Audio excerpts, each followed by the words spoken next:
おはようございます。しゅんやです。今日の FD レストアはこちら。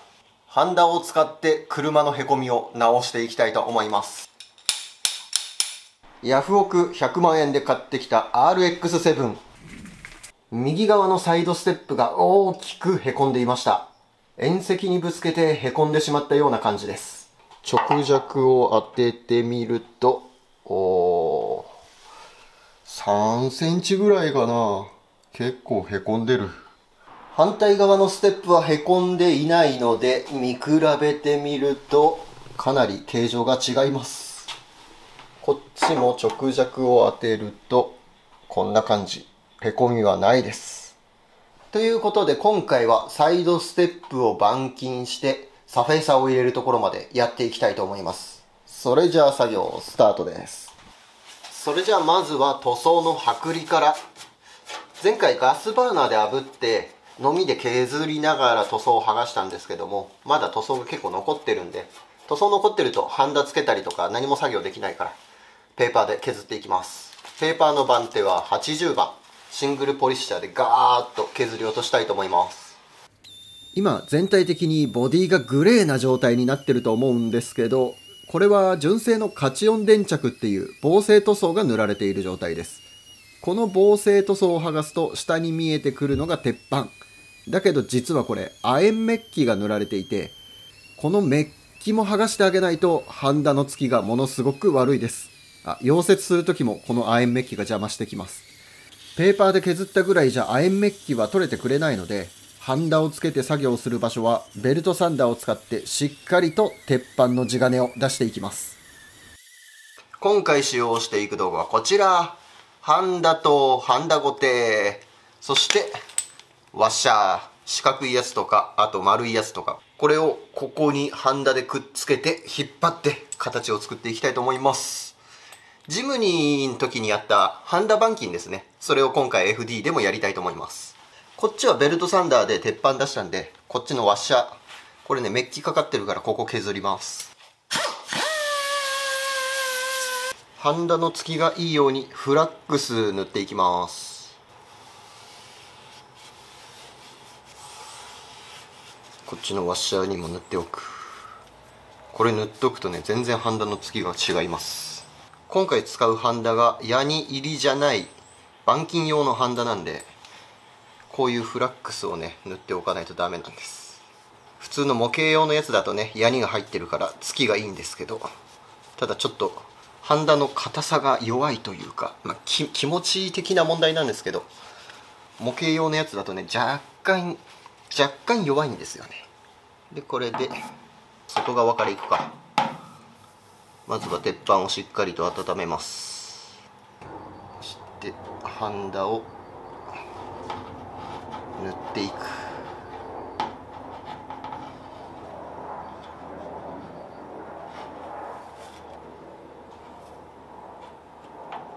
でこっちのワッシャーにもあらかじめハンダつけといたので、これをここにくっつける。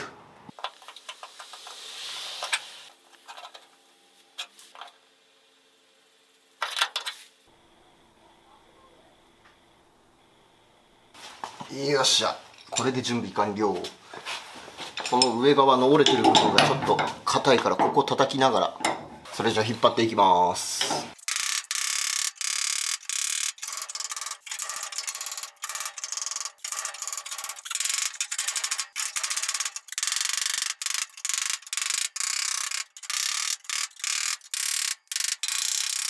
1回目引っ張ってこんな感じです。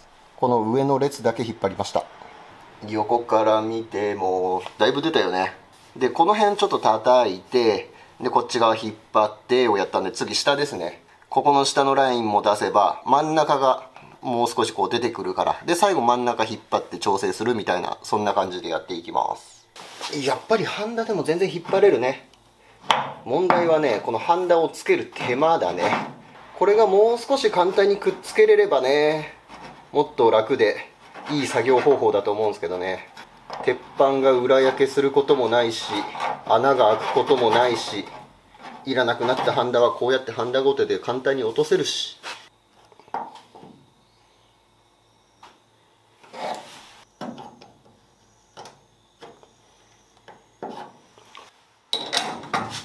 これは下側がペタッと折れてるから結構叩かないとダメかな。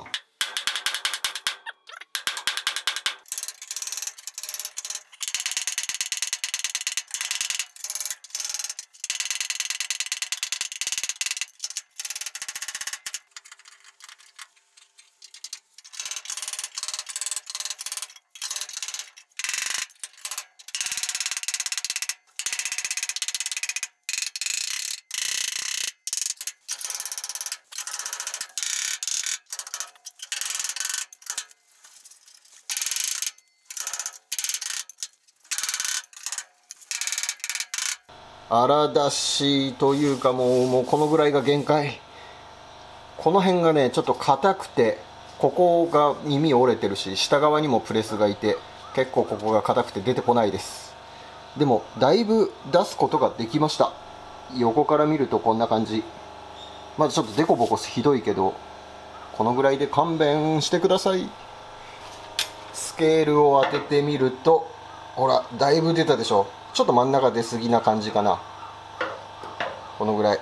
最初のべっこりへこんでたのに比べたらだいぶいいっすよね。でちょっとまだデコボコがひどかったり、真ん中高かったりするから、この後細かく叩いて平らにしていきます。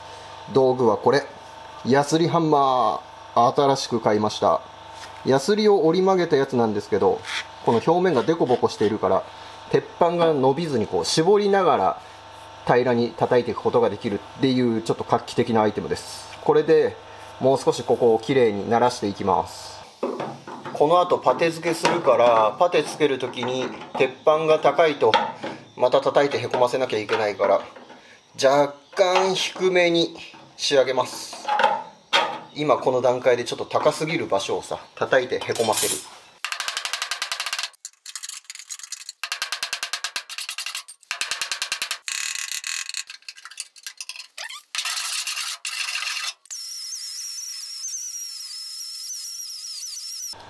完成。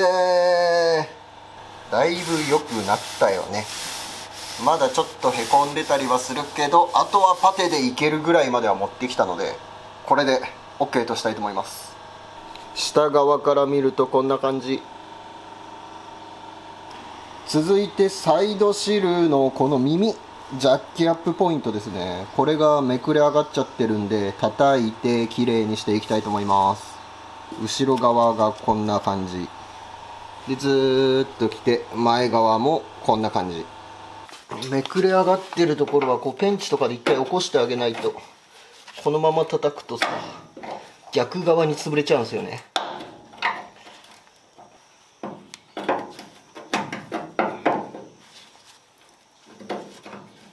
よしよしよし、 OK。 これで叩くと、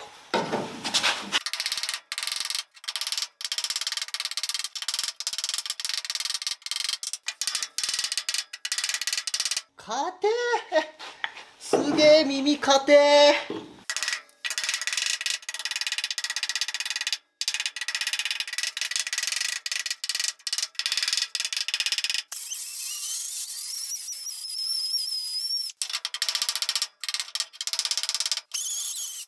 左側の汁も結構めくれ上がってる。こっちも直します。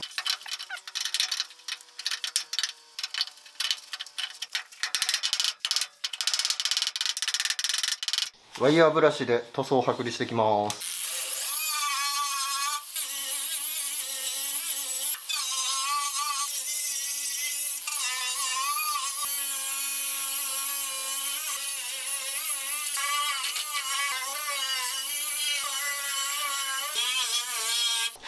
次、エアロを取り付けてたネジ穴、これを溶接で埋めていきます。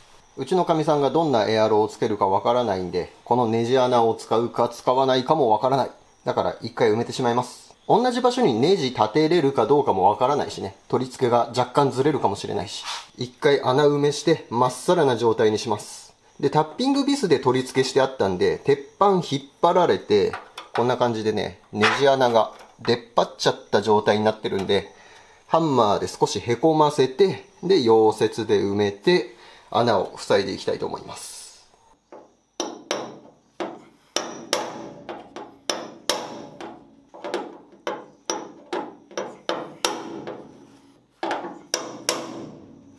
で、表面に塗装がついてたり亜鉛メッキが残ってると溶接のつきが悪くなるから、しっかりと落とします。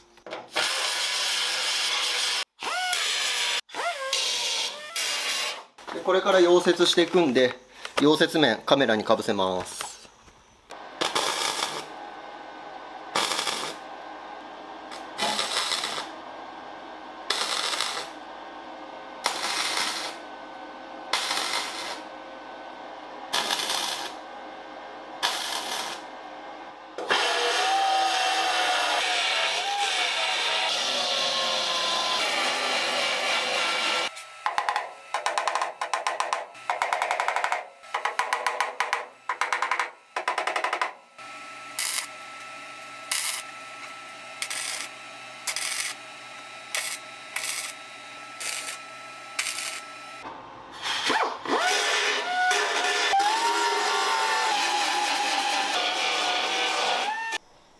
いい感じに穴塞げました。この後パテつけて形を整えるために下地処理やっていきます。120番のペーパー、これで鉄板全体磨いて細かい傷たくさんつけていきます。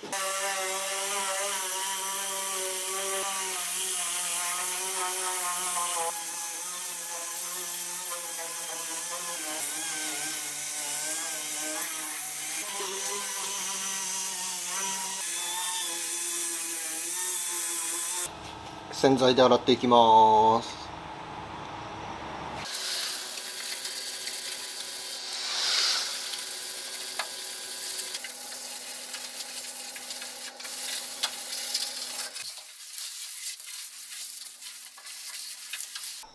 これで塗装の下準備終了。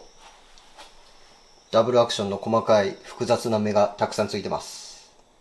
この状態だと塗装の密着はすごく良くなって剥がれてきたりとかっていう心配はないと思います。反対側はこんな感じ。板金したところはこんな感じ。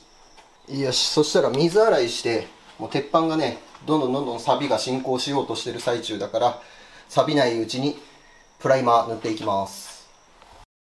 それじゃあ塗っていきます。塗る場所としては、パテつけるところメインで、それ以外の部分も錆びてきたら困るから、さーっと薄くプライマー入れておきます。今回使用しているプライマーはロックのノンクロムプライマーです。ジムニーのレストアやってた時は必殺錆び封じっていうのをよく使ってたんですけど、今回は鉄板の状態も悪くないし錆びも少ないからこれを使ってます。パテとかサフェーサーとか同じメーカーで統一した方がシンナーとかも同じものを使えたりとか、いろいろメリットがあってこれを選んでいます。メーカーによってプライマーの種類いろいろあると思うんですけど、有名どころで言うとエスコとか、あとイサムの亜鉛プライマーとかいろいろありますよね。防水力とか密着力、メーカーによって特化している部分がちょっと違ったりとか特徴があって面白いと思うんですけど、今回使っているノンクロムプライマーも似たような商品です。材料の値段と作業性といろいろ加味した上で今回はこれを選んで使っています。プライマー入れ終わりました。見た目サフェーサーとそんな変わんないかな。ただ密着性とか防水力がサフェーサーよりも高いです。その代わり厚塗りができなかったりとか、研いで面出しとかそういうのができないような、そういう感じですね。この後パテつけてサフェーサーも入れるので、密着性アップのため、防水力アップのためのプライマーです。で、ちょっとね、ここ虫がついちゃって、でこれ弾いたんですけど、ちょっとなんですか、指でこすってうねうねうねってなっちゃってるんですけど、ここは後でペーパーで研ぎ落としてからサフェーサー入れるんで問題ないです。で、他には溶接した後とか、この辺もちょっとへこんでたりとか傷みたいになってるんで、こういうところはパテをつけていきます。反対側こんな感じです。今赤外線で一生懸命乾燥中。60度で10分乾燥させると、同じロックペイントのパテであれば足付けとか何もせずそのままパテ付けができるプライマーなので、今回このプライマーを選びました。他のメーカーのプライマーだと、このプライマー乾いてからまたペーパーで細かい傷たくさんつけて、そしてまたパテ付けみたいな、ちょっと一手間かかるんですけど、今回はこのままパテ付けができるすごく優秀なプライマーです。もちろんプライマー入れずに鉄板に直接パテをつけることもできます。パテ自体がそういう風に、防水鋼板とか鉄板対応のやつになってるんで、別にプライマー入れなくても大丈夫。ただプライマーを入れておいた方がパテの下に塗装の膜ができるので、パテってね、水吸うんですよ。すごい水吸って、パテ自体がこうスポンジみたいな感じで常にこう水を蓄えるから、鉄板がね錆びやすくなるんですよね。だから、パテが水吸ったとしても鉄板に直接水が触れないようにプライマーで1枚ここに膜を作ったような感じです。はい、それじゃあパテつけていきます。最初はしごいてしっかりとこう密着するように、隙間が入らないように。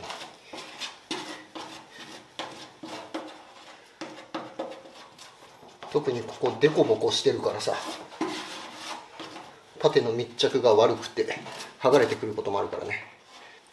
他にもパテつけなきゃいけないところたくさんあるから、今回形を作るのはある程度、ヘラで形作るのはある程度にして盛り付け優先でやっていきます。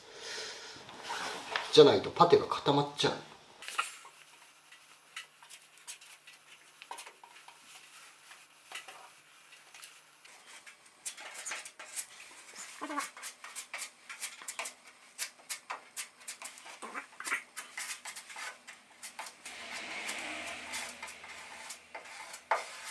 でここはちょっとパネルの歪みがあったから、ちょっとパテつけて、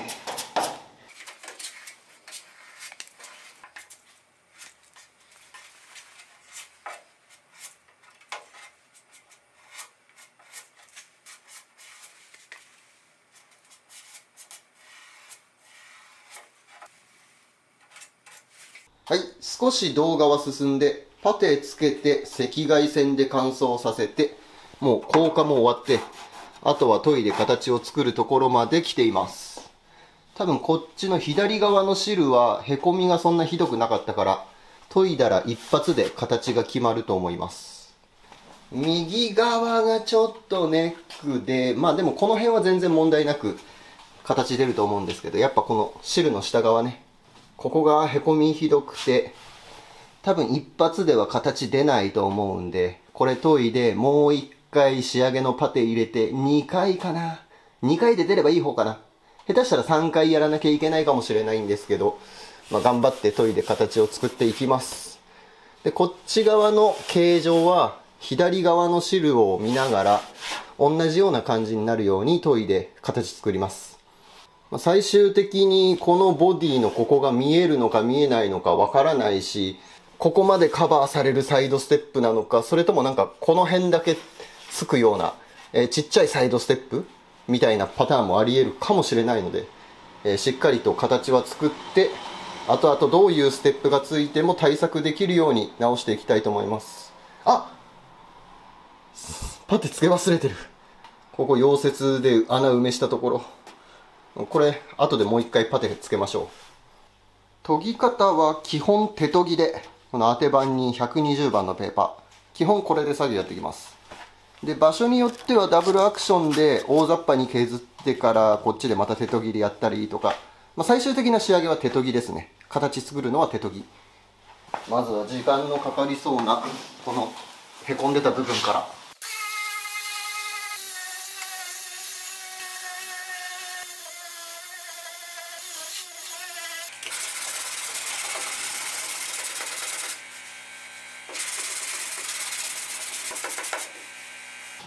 これで一回形ができたから、もう一発パテ入れて次仕上げですね。ちょっとさすがに1回目のパテ付け適当すぎた。急いでたからっていうのもあるけどね。よいしょ。パテはちゃんと空気を抜いてから。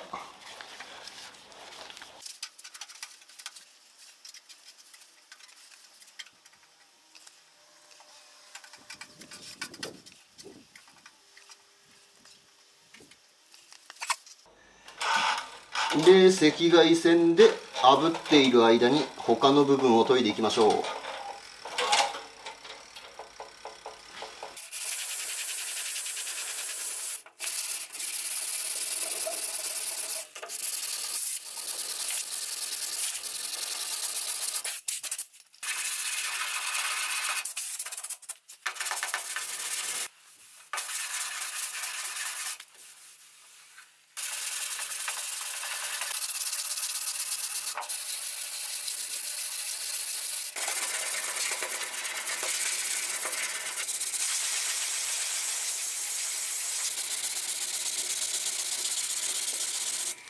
ある程度形作り終わりました。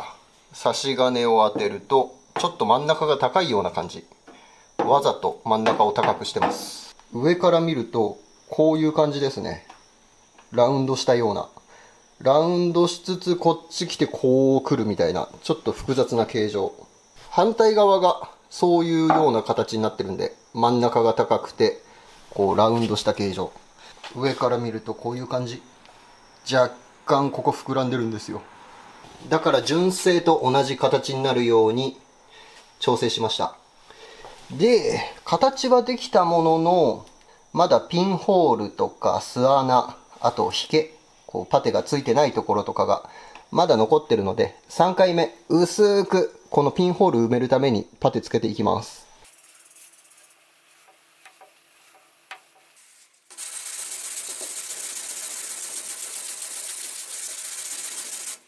よし、パテ研ぎ終わり。そしたら240番のペーパーで研いだ傷細かくして、全体240番で足付けやっていきます。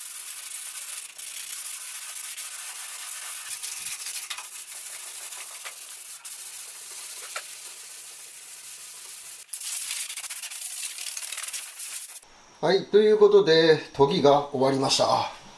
シリコンオフで拭いて脱脂まで終わってます。巣穴がプツプツ開いてたところはこんな感じになりました。サフェーサー入れるためにマスキングはこんな感じですね。もうテープで耳作って紙は貼らないです。でこの耳のところである程度塗料は止まってくれるので、塗り方であまりそっち側に飛ばないように塗装をやっていきます。どのみち室内側とかもね、この後ペーパー当てて全部研いでってやるので、多少飛び散ってもそんなに問題ありません。で、作業やってて気づいたんですけど、この汁の上あたりっていうんですか、この辺がね、若干へこんでました。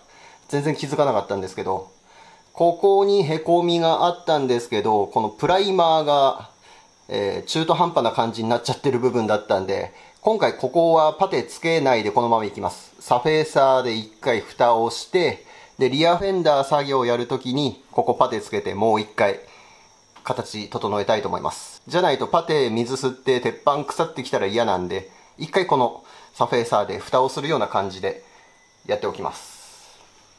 反対側のステップも同じような感じです。もうシリコンオフで脱脂して塗れる状態になっているので、サフェーサーを入れていきたいと思います。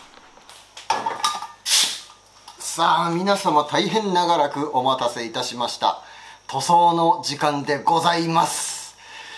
いや今回めっちゃ長かった。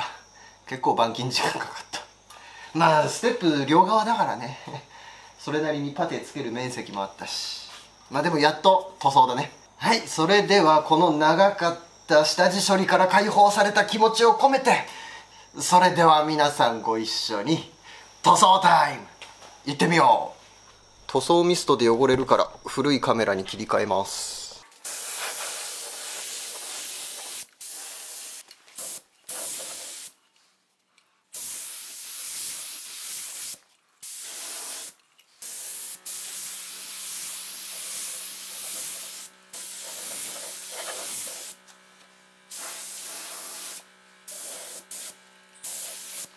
さっき言ってた歪み、これサフェーサー入れてツヤが出たらなんとなく分かりやすくなった。へこみというより歪みだよね。若干うねうねしてる。ポリパテ一発入れれば仕上がるぐらいな、そんなうっすらとしたやつ。板金してる時に手で撫でたら気づきました。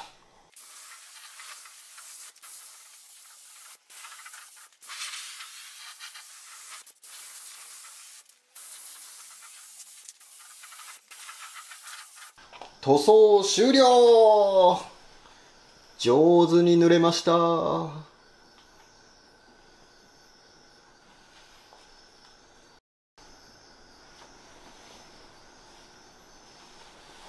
板金した汁のへこみはいい感じに治ったね。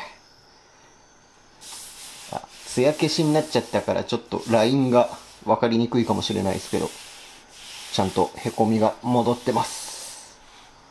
下側もこんな感じ。ボディ塗装する前にここはアンダーコート、チッピング塗装とかが入る予定なので、多少デコボコでもわからないとは思うけど、エアロの取り付けでおかしな感じになったら嫌だから割としっかりと仕上げました。ちょっとこっちのへこみが気になるかな。今はこっちが気になる。はい、ということで本日は FD のへこんでたサイドシルの板金でした。ハンダでやったけど完璧には出し切らなかったね。どうしても角っこの部分が硬くて引っ張るとねすぐハンダ剥がれてきちゃって、普通の平面とかだったら割と出せるのかもしれない。あとへこみ具合とかかける時間とかで頑張ればしっかり出せるかなぐらいですね。欲を言えば工場とかに置いてある 200V のスタッド溶接機ってブンってつけてスライドハンマー引っ張るやつ、あれ欲しいけどね個人であれ所有するのはちょっとね、1台30万とか50万くらいするんでちょっと割に合わないかな。あと 100V の簡易的なやつもあるんですけど、あれ使えないっていうから、あれはちょっと最初から使う予定はなかったです。でも無事に、サイドシルの板金終わることができたんで、パテの厚みもそこまでは分厚くならなかったし、1センチぐらい入ってるとは思うんだけどね、そんな問題になるような厚みじゃないのでよかったです。これで屋根とあとステップと終わったので、次の動画ではリアフェンダーかな、リアフェンダーの板金をやっていきたいと思います。こんな感じで各パネルごとに分けて作業をやっていくので、若干作業の進み具合とかは遅いかもしれないんですけど、その分一つ一つ丁寧にきっちりと作業を進めていきますので、今後の動画もこの FD が綺麗になっていく様子を楽しんでいただけると思います。完璧に直しますんで楽しみにしていてください。動画の続きが気になるという方はぜひチャンネル登録よろしくお願いいたします。最後までご視聴ありがとうございました。また次回お会いいたしましょう。バイ。